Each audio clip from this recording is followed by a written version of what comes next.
नमस्कार, आप देख रहे हैं न्यूज इंडिया। आपके साथ मैं हूं चारुल शर्मा। रुक करेंगे उत्तराखंड की खबरों का। सबसे पहले बात करते हैं सीएम धामी की, जिन्होंने केंद्रीय ऊर्जा मंत्री से मुलाकात की है। दिल्ली में ऊर्जा मंत्री आरके सिंह से मुलाकात की है।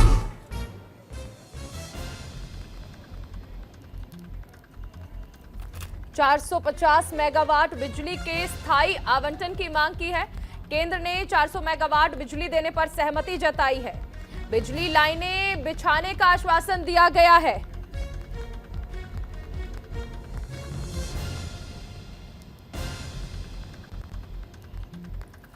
बड़ी खबर आपको बताई जा रही है। सीएम धामी ने केंद्रीय ऊर्जा मंत्री से मुलाकात की। बॉर्डर इलाकों में लाइनें बिछाने का आश्वासन दिया गया है।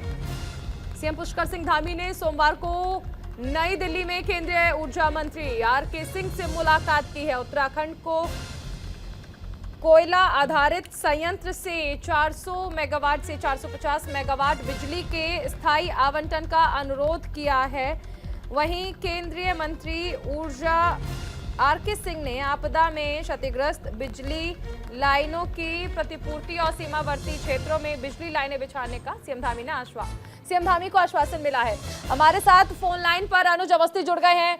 अनुज, सीएम धामी ने केंद्रीय ऊर्जा मंत्री से मुलाकात की है।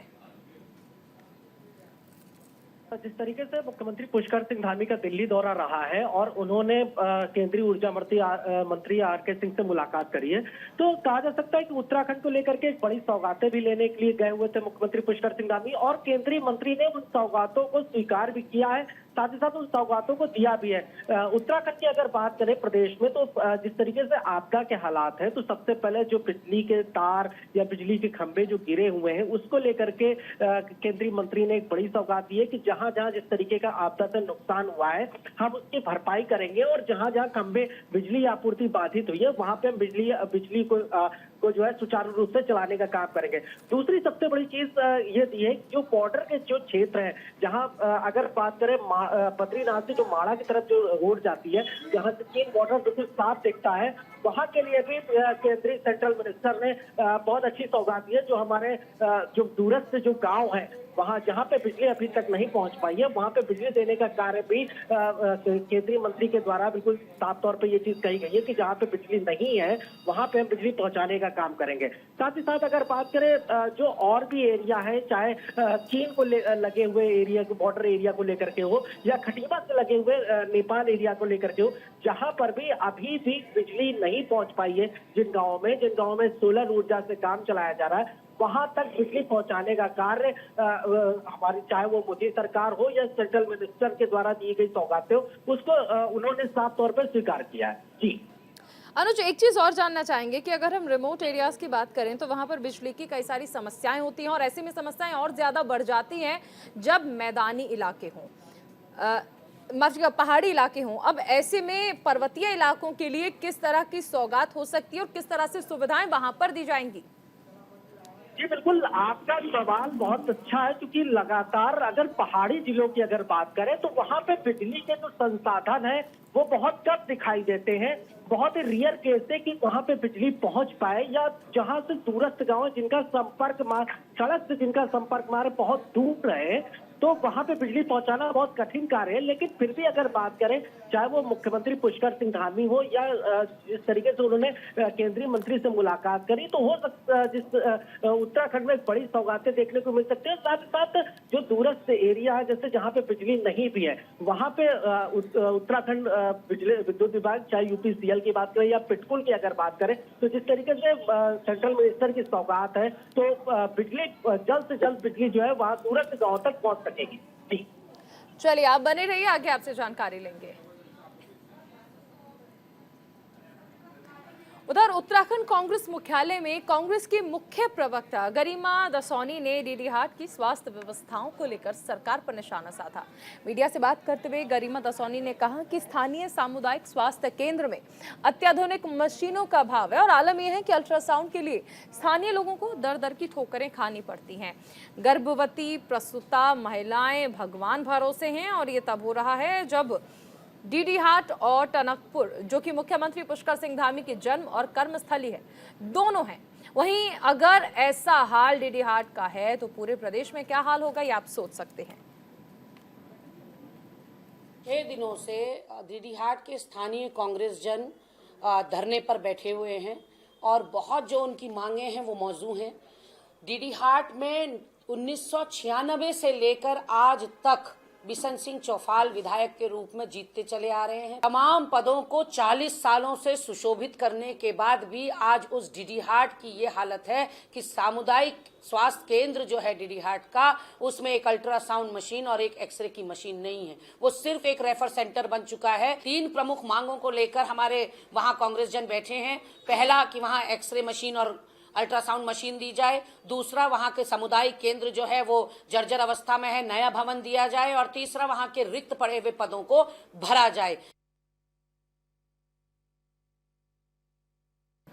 चलिए आगे बढ़ते। एक बड़ी खबर, चंबा टैक्सी स्टैंड लैंडस्लाइड से जुड़ी बड़ी खबर है। चंबा नई टीवी मार्ग पर यातायात बहाल हो गया है। मलबे से बीती रात एक और शव बरामद किया गया है। रात करीब 12:30 बजे शव बरामद हुआ है।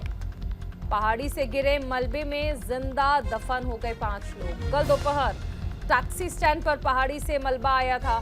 हादसे में 4 महीने के बच्चे समेत 5 लोगों की मौत हो गई थी।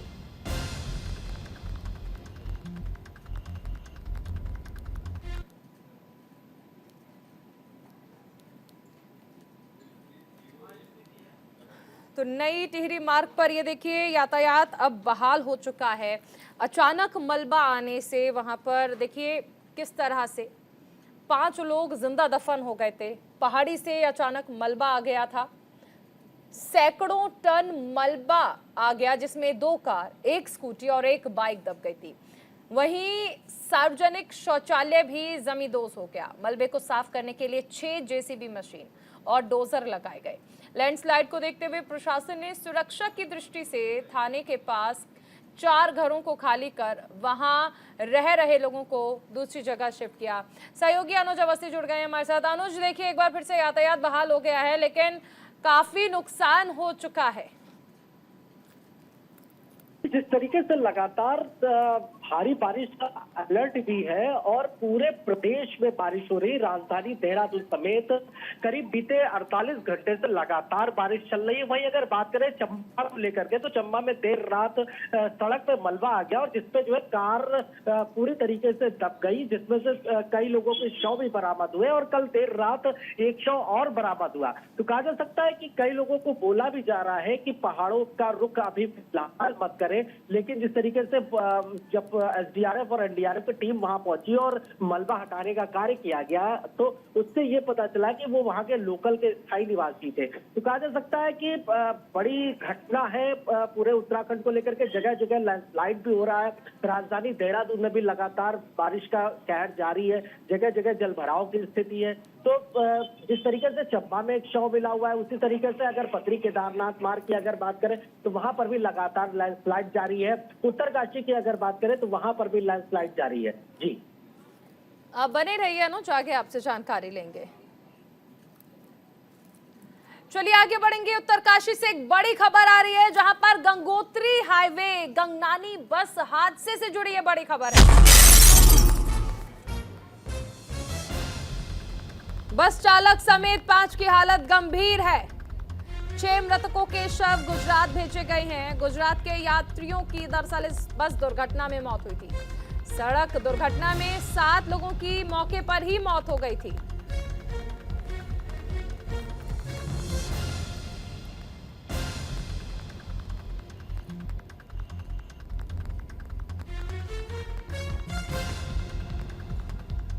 उत्तरकाशी से ये बड़ी खबर आपको बताई जा रही है। गंगोत्री हाईवे गंगनानी बस हादसे से जुड़ी ये बड़ी खबर है। बस चालक समेत 5 की हालत गंभीर है।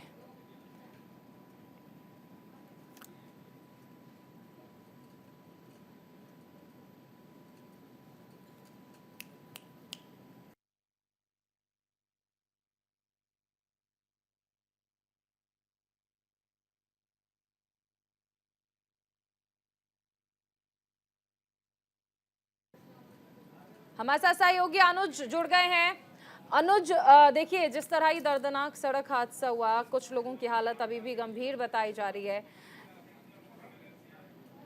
जी बिल्कुल, जिस तरीके से एक ये दर्दनाक हादसा हुआ और हादसे के बाद भी लोगों ने अभी तक सबक नहीं लिया है। लगातार इस बात को मुख्यमंत्री भी बोल रहे हैं और आपदा प्रबंधन के अधिकारी भी बोल रहे हैं कि पहाड़ों को अगर रुख ना करें। लेकिन अगर वही बात करें इस हादसे को लेकर के, तो इस हादसे में जितने भी मृतक थे उनको गुजरात, उनका जो शव था वो गुजरात के लिए रवाना कर दिया गया है। साथ ही साथ जो घायल व्यक्ति थे उनका इलाज एम्स, ऋषिकेश एम्स में लगातार चल रहा है। और मुख्यमंत्री से लगा करके जो केंद्रीय मंत्री प्रेमचंद अग्रवाल, जो राज्य के मंत्री हैं प्रेमचंद अग्रवाल, कैबिनेट मंत्री, वो भी एम्स जाकर के उन्होंने घायलों का हालचाल जाना और जानने के बाद जो भी यथासंभव मदद थी वो मदद करने के लिए लगातार प्रयासरत। मुख्यमंत्री लगातार इस बात को बोल रहे हैं, मॉनिटरिंग कर रहे हैं। साथ ही साथ जो भी उन्होंने एक आपदा को लेकर के लगातार जो नंबर दिए हुए हैं, प्रसारित किए हुए हैं, उन नंबरों पे भी जो है आप फोन करके पता कर सकते हैं कि हमारे परिवार का अगर कोई व्यक्ति है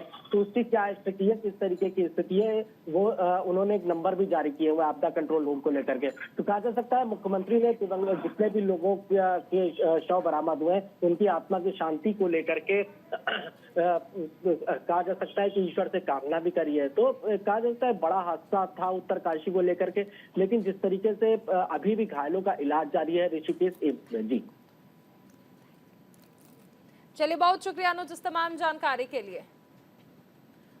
वहीं श्री राम जन्मभूमि तीर्थ क्षेत्र ट्रस्ट के महासचिव चंपत राय रविवार को हरिद्वार पहुंचे, जहां उन्होंने जनवरी 2024 की 16 से 24 जनवरी के बीच किसी भी दिन अयोध्या में बन रहे श्री राम मंदिर में भगवान रामलला की मूर्ति की प्राण प्रतिष्ठा की बात कही। इस मौके पर उन्होंने धर्मनगरी हरिद्वार के संतों को रामलला की मूर्ति की प्राण प्रतिष्ठा के मौके पर अयोध्या आने का न्योता दिया। रामलला के नए बने मंदिर में भूतल पर गर्भगृह में भगवान की रामलला की प्रतिमा की प्राण प्रतिष्ठा की जाए। सभी परंपराएं उस दिन आमंत्रित किए जाए। इसी क्रम में मैं आज लगभग 4 महीने पहले आया हूँ, जितना एक दिन में संभव होगा। वहीं लगातार बारिश के बाद उत्तराखंड के देहरादून में प्रसिद्ध टपकेश्वर महादेव मंदिर का एक हिस्सा ढह गया, जिसके चलते सावन के सोमवार के मौके पर मंदिर में पूजा अर्चना करने आए श्रद्धालुओं को परेशानियों का सामना करना पड़ा। पेड़ गिरने के कारण मंदिर के प्रवेश द्वार तक जाने वाला रास्ता आंशिक रूप से अवरुद्ध हो गया।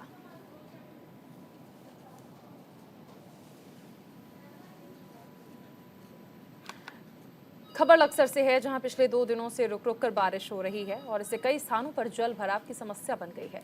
बारिश से तमाम एक तरफ नदियों का जल स्तर बढ़ रहा है तो दूसरी तरफ नदियों का पानी हजारों हेक्टेयर फसलों में फैलना शुरू हो गया है। इसके अलावा गांव से खेतों में जाने वाले तमाम रास्ते तालाब में बन गए हैं। बारिश का पानी आबादी वाले क्षेत्रों में कोहराम मचा रहा है। कई इलाकों में लोगों के घरों में बरसाती पानी घुस गया है। बहुत तेज बारिश हुई है आज, कई वर्षों से इतनी बारिश नहीं देखी थी। लेकिन अगर समय पर नालों की सफाई हो जाती तो आज ऐसी स्थिति ना देखने को मिलती जैसे मेरी दुकान के अंदर देखने को मिल रही है। इस और नगर पालिका प्रशासन को ध्यान देना चाहिए। अब स्थिति इतनी खराब है कि आदमी भी खाने के पीने से भी परेशान, और जो है पानी जगह जगह पानी के भरे हुए हैं और इसका प्रशासन कोई ध्यान नहीं दे रही। रुड़की नगर और आसपास क्षेत्र में बिना रजिस्ट्रेशन के अवैध रूप से चल रहे अस्पतालों पर हरिद्वार से रुड़की पहुंची स्वास्थ्य विभाग की टीम ने कार्रवाई की है। स्थानीय पुलिस और प्रशासन की टीम को साथ लेकर स्वास्थ्य विभाग के अधिकारियों ने कड़ी कार्रवाई की। टीम की भनक लगते ही अवैध रूप से अस्पताल चला रहे संचालकों में हड़कंप मच गया। कुछ अस्पताल स्वामी तो अस्पताल बंद करके रफूचक्कर हो गए।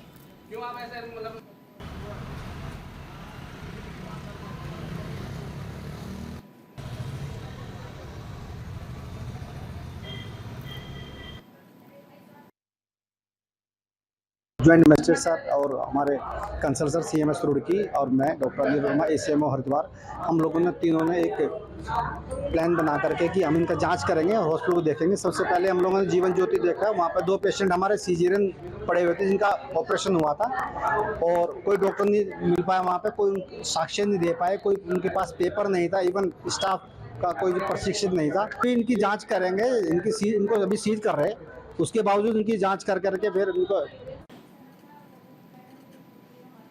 हमारे साथ सहयोगी अनिल सैनी जुड़ गए हैं।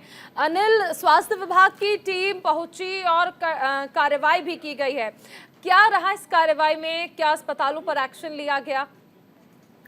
जी बिल्कुल बताना चाहूंगा। देखिए ये मामला जो है रुचि का है। रुचि में लगातार जो है स्वास्थ्य विभाग को कुछ लोगों के द्वारा और खुद मीडिया के द्वारा जो है स्वास्थ्य विभाग को लगातार जानकारी दी जा रही थी कि कुछ अवैध रूप से जो संचालन हो रहे हैं और जो अवैध रूप से जो अस्पतालों के डॉक्टर हैं, न उनके पास कोई डिग्री है किसी भी प्रकार की, हर तरीके से वो अवैध हैं, तो उसकी जानकारी स्वास्थ्य विभाग को लगातार दी जा रही थी, जिसके चलते जो है रुड़की में ये छापेमारी की गई है। और जहां पर ये जो जानकारी थी ये सही पाई गई, क्योंकि जो ACMO अनिल वर्मा और खुद SDM जो है रुड़की वहां पर पहुंचे, अस्पताल में सारे डॉक्यूमेंट्स की जानकारी जब हासिल की गई तो वहां पर बिल्कुल भी कोई भी डॉक्यूमेंट्स उनके पास उपलब्ध नहीं था। और जब छापेमारी की जानकारी वहां के फर्जी डॉक्टरों को पता चली तो फर्जी डॉक्टर भी वहां से अफूचक हो गए। साथ ही साथ आपको बताना चाहूंगा, फिलहाल जो है जो मरीज वहां पर भर्ती थे उनको जो है सरकारी अस्पताल में भर्ती करा दिया गया है, क्योंकि वहां पर जो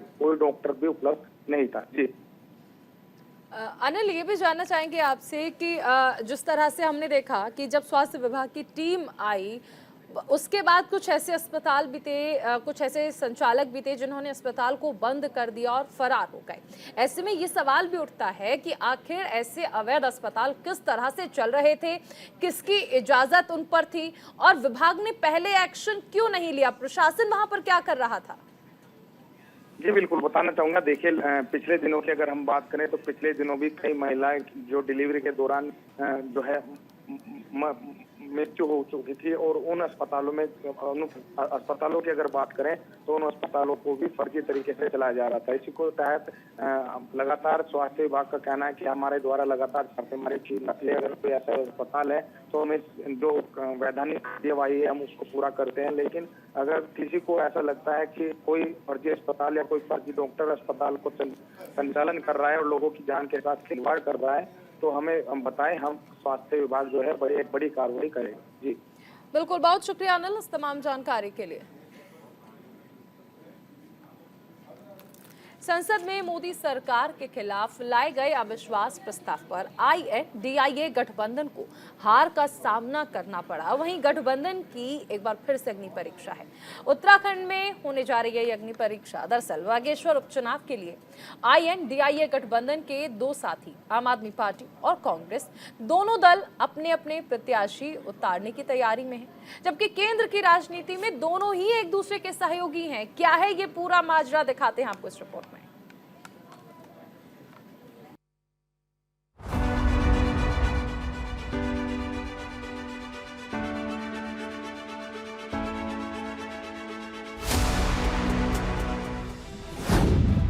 क्या उत्तराखंड में टूटेगा इंडिया गठबंधन? कहीं बागेश्वर उपचुनाव में टूट न जाए गठबंधन। बागेश्वर में इंडिया गठबंधन की पहली अग्नि परीक्षा। आम आदमी पार्टी और कांग्रेस दोनों उतारेंगे प्रत्याशी। 2024 केरल के पहले उत्तराखंड के बागेश्वर में उपचुनाव होने हैं। ये चुनाव सत्ता पक्ष और विपक्ष के 2024 का सेमीफाइनल माना जा रहा है। बीजेपी ने इसके लिए कमर कस ली है। वहीं इंडिया गठबंधन के लिए उपचुनाव पहली अग्नि परीक्षा होगी। दरअसल इंडिया गठबंधन में यहाँ दरार पड़ती दिख रही है, क्योंकि आम आदमी पार्टी और कांग्रेस ने इस सीट पर अपने अपने उम्मीदवार को उतारने का मन बनाया है। बागेश्वर उपचुनाव के लिए कांग्रेस प्रत्याशी तय करने की प्रक्रिया शुरू कर चुकी है। अगर कांग्रेस और आम आदमी पार्टी अलग अलग चुनाव लड़ती है तो वाकई में इंडिया गठबंधन के लिए शुभ संकेत नहीं माना जाएगा। दरअसल पिछले विधानसभा चुनाव में आपके उम्मीदवार को बागेश्वर में 16,000 वोट मिले थे, जिस वजह से कांग्रेस की हार हो गई थी। इस बार अगर दोनों पार्टियां अपनी हार से सबक नहीं लेती हैं तो इसका खामियाजा इंडिया गठबंधन को उठाना पड़ सकता है। बागेश्वर चुनाव में पिछली बार आम आदमी पार्टी तीसरे नंबर पर रहते हुए अपनी जोरदार उपस्थिति दर्ज कराई थी। इस बार भी पार्टी पूरी क्षमता से लड़ेगी। वैसे किसके साथ गठबंधन में जाना है, अकेले या गठबंधन के तहत उपचुनाव लड़ना है, इस पर केंद्रीय नेतृत्व को अंतिम फैसला लेना होगा। वहीं उत्तराखंड बीजेपी ने बड़ा दावा करते हुए कहा कि बागेश्वर उपचुनाव में स्थानीय लोग अपने प्रिय नेता स्वर्गीय चंदन राम दास को श्रद्धांजलि देने के लिए बीजेपी प्रत्याशी को बम्पर मतों से जिताकर विधानसभा भेजेगी। पिछले 2 महीने से बीजेपी बागेश्वर उपचुनाव की तैयारी में जुटी है।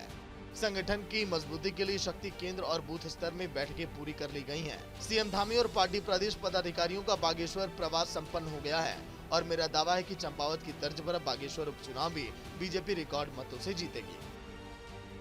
राज्य के मुख्य निर्वाचन अधिकारी ने उपचुनाव को लेकर राज्य के सभी दलों के प्रतिनिधियों के साथ अहम बैठक कर आचार संहिता का पालन करने के निर्देश दिए हैं।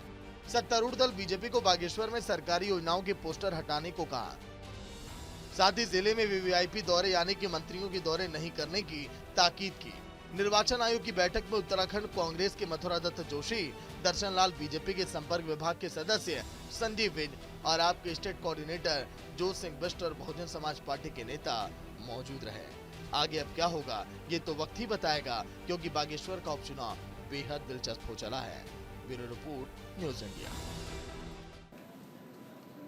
वहीं उत्तराखंड हाई कोर्ट में कॉर्बेट क्षेत्र में 6000 पेड़ों के कटान और जंगल एरिया में अवैध निर्माण के खिलाफ दायर जनहित याचिका पर सुनवाई हुई।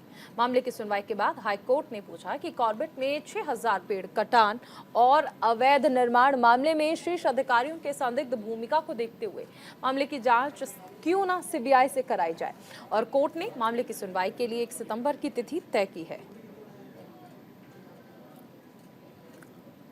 टाइगर रिजर्व में जो 6000 पेड़ों की इलीगल फेलिंग हुई है, जो एक टाइगर सफारी के नाम पर एक अनैतिक और अवैधानिक कंस्ट्रक्शन हुआ है कॉर्बेट में, इन सब मुद्दों को हाईलाइट करते हुए जनहित याचिका फाइल हुई थी, जिसमें 6 जनवरी 2023 को माननीय उच्च न्यायालय ने मुख्य सचिव महोदय को यह निर्देश दिए थे कि वो विभिन्न रिपोर्ट जो इंक्वायरी हुई हैं 6000 पेड़ों के पातन पर, उसको जो है माननीय न्यायालय में जमा करें और बताएं कि किन का नाम आया है सामने, किन्होंने ये गलत काम किए हैं और उन पर क्या कार्रवाई हुई है। मुख्य सचिव महोदय ने रिपोर्ट तो काफ़ी माननीय उच्च न्यायालय के सामने जमा करी, परंतु कार्रवाई जिन पर करनी थी उनके नाम लेने में उन्होंने तत्कालीन वन मंत्री हरक सिंह रावत जी का नाम नहीं लिया, जिनका नाम हर इंक्वायरी रिपोर्ट में आया, जो सेंट्रल एम्पावर्ड कमेटी की रिपोर्ट है उनमें आया है, और एनजीटी ने एक डीजी फॉरेस्ट के अध्यक्षता में कमेटी बनाई थी, उसमें उनका नाम आया है।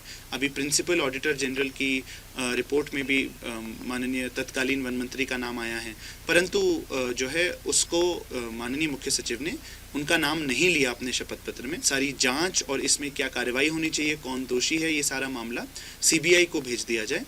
ये बिंदु माननीय उच्च न्यायालय ने फ्रेम किया है, सरकार से पूछा है और मामले की अगली सुनवाई 1 सितंबर 2023 को चिन्हित कर दी गई।